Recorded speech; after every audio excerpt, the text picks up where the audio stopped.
ॐ तव कथामृतं तप्तजीवनं कविभिरीडितं कल्मषापहं श्रवणमङ्गलं श्रीमदाततं भुवि गृह्णन्ति ये भूरिदा जनाः। স্টার থিয়েটারে ভক্ত সঙ্গে শ্রী রামকৃষ্ণ 1885 25শে ফেব্রুয়ারি। তৃতীয় পরিচ্ছেদ। ঠাকুর শ্রী রামকৃষ্ণ বৃষকেতু অভিনয় দর্শন করিবেন।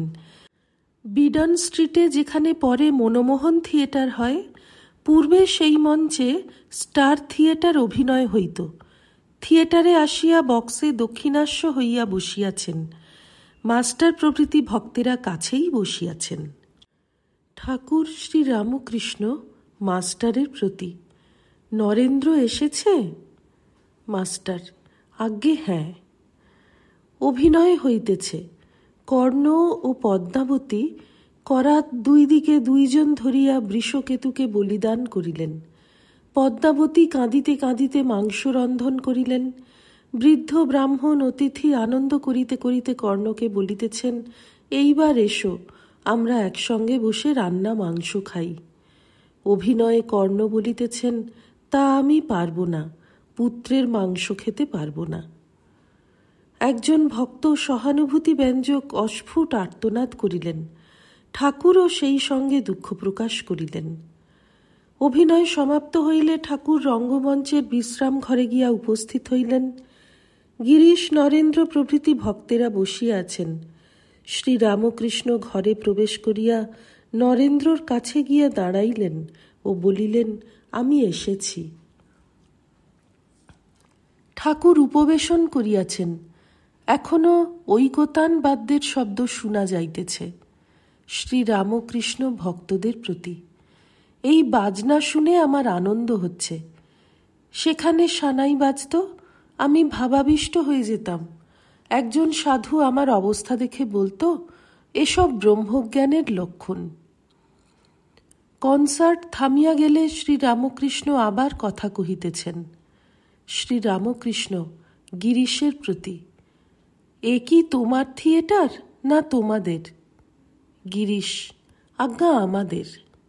শ্রী রামকৃষ্ণ, আমাদের কথাটিই ভালো, আমার বলা ভালো নয়। কেউ কেউ বলে আমি নিজেই এসেছি, এসব হীন বুদ্ধি অহংকারে লোকে বলে। নরেন্দ্র, সবই থিয়েটার। শ্রী রামকৃষ্ণ, হাঁ হাঁ ঠিক, তবে কোথাও বিদ্যার খেলা, কোথাও অবিদ্যার খেলা। নরেন্দ্র, সবই বিদ্যার।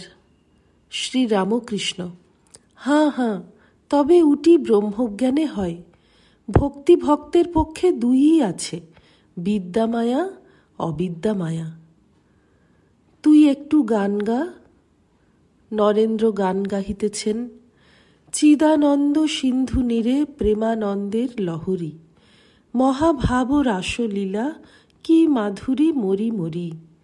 বিবিধ বিলাস রঙ্গ প্রসঙ্গ, কত অভিনব ভাব তরঙ্গ। ডুবিছে উঠিছে করিছে রঙ্গ, নবীন নবীন রূপ ধরি। মহাযোগে সমুদায়ে একাকার হইল, দেশ কাল ব্যবধান ভেদাভেদ ঘুচিল। আশা পুরিল রে, আমার সকল সাধ মিটে গেল। এখন আনন্দে মাতিয়া দুবাহু তুলিয়া, বল রে মন হরি হরি। নরেন্দ্র যখন গাহিতেছেন, মহাযোগে সব একাকার হইল, তখন শ্রী রামকৃষ্ণ বলিতেছেন, এটি ব্রহ্মজ্ঞানে হয়। তুই যা বলছিলি সবই বিদ্যা। নরেন্দ্র যখন গাহিতেছেন, আনন্দে মাতিয়া দুবাহু তুলিয়া, বলরে মন হরি হরি, তখন শ্রী রামকৃষ্ণ নরেন্দ্রকে বলিতেছেন, ওইটি দুবার করে বল। গান হইয়া গেলে আবার ভক্ত সঙ্গে কথা হইতেছে। গিরিশ, দেবেন্দ্রবাবু আসেন নাই। তিনি অভিমান করে বলেন, আমাদের ভিতরে তো ক্ষীরের পোর নাই, কলাইয়ের পোর, আমরা এসে কি করব? শ্রী রামকৃষ্ণ বিস্মিত হইয়া, কই, আগে তো উনি ওরকম করতেন না। ঠাকুর জল সেবা করিতেছেন, নরেন্দ্রকেও খাইতে দিলেন। যতীন দেব শ্রী রামকৃষ্ণের প্রতি, নরেন্দ্র খাও নরেন্দ্র খাও বলছেন, আমরা শালারা ভেসে এসেছি।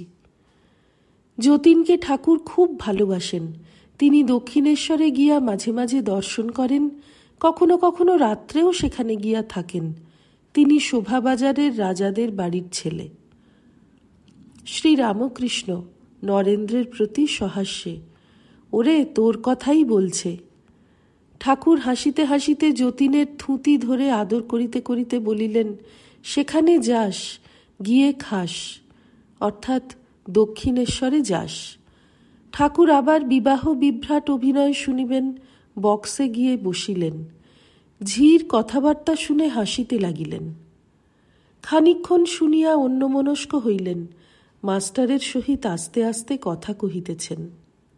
শ্রী রামকৃষ্ণ মাস্টারের প্রতি, আচ্ছা, গিরিশ ঘোষ যা বলছে, অর্থাৎ অবতার, তা কি সত্য? মাস্টার, আজ্ঞা ঠিক কথা, না হলে সবার মনে লাগছে কেন? শ্রী রামকৃষ্ণ, দেখো, এখন একটি অবস্থা আসছে, আগেকার অবস্থা উল্টে গেছে, ধাতুর দ্রব্য ছুঁতে পারছি না।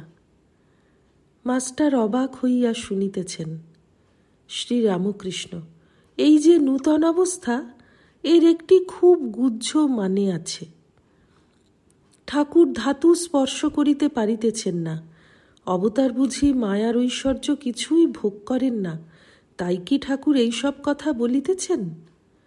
শ্রী রামকৃষ্ণ মাস্টারের প্রতি, আচ্ছা, আমার অবস্থা কিছু বদলাচ্ছে দেখছ? মাস্টার, আজ্ঞা কই? শ্রী রামকৃষ্ণ, কার্যে? মাস্টার, এখন কাজ বাড়ছে, যত লোক জানতে পারছে। শ্রী রামকৃষ্ণ, দেখছ, আগে যা বলতুম এখন ফলছে। ঠাকুর কিয়ৎকাল চুপ করিয়া থাকিয়া হঠাৎ বলছেন, আচ্ছা, পল্টুর ভালো ধ্যান হয় না কেন?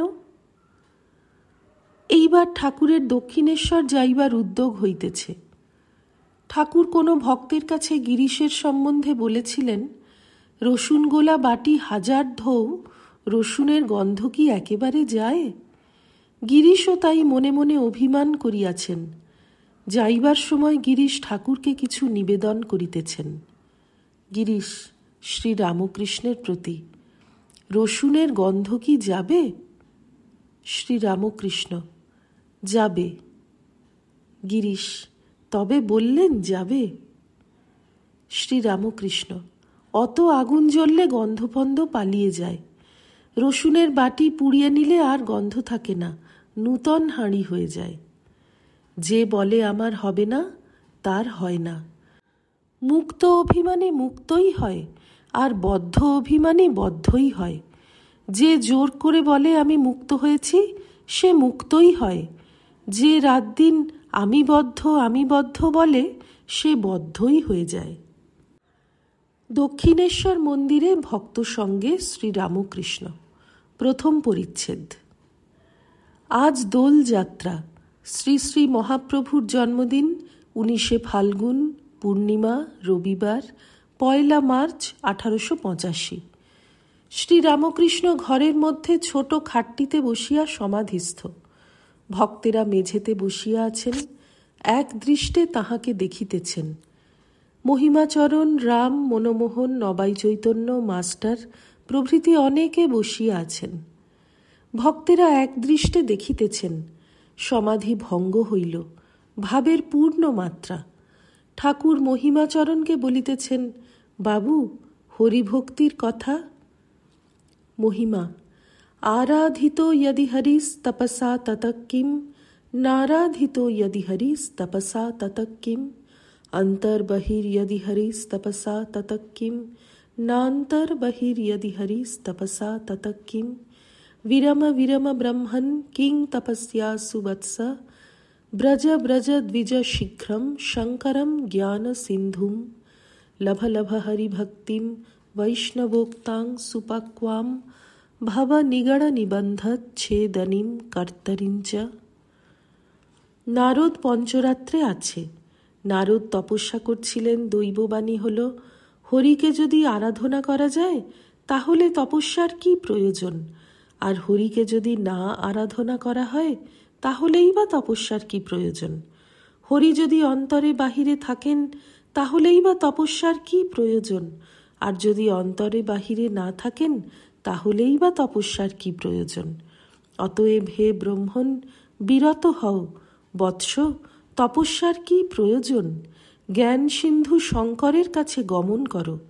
বৈষ্ণবেরা যে হরিভক্তির কথা বলে গেছেন সেই সুপক্কা ভক্তি লাভ করো, লাভ করো। এই ভক্তি কাটারি দ্বারা ভবনিগড় ছেদন হবে। ওম নিরঞ্জনম নিত্যমনন্তরূপং ভক্তানুকম্পাধৃতবিগ্রহং বৈ ঈশাবতারং পরমেশমিড্যং তং রামকৃষ্ণং শিরসা নমামঃ। শ্রীরামকৃষ্ণার্পণমস্তু।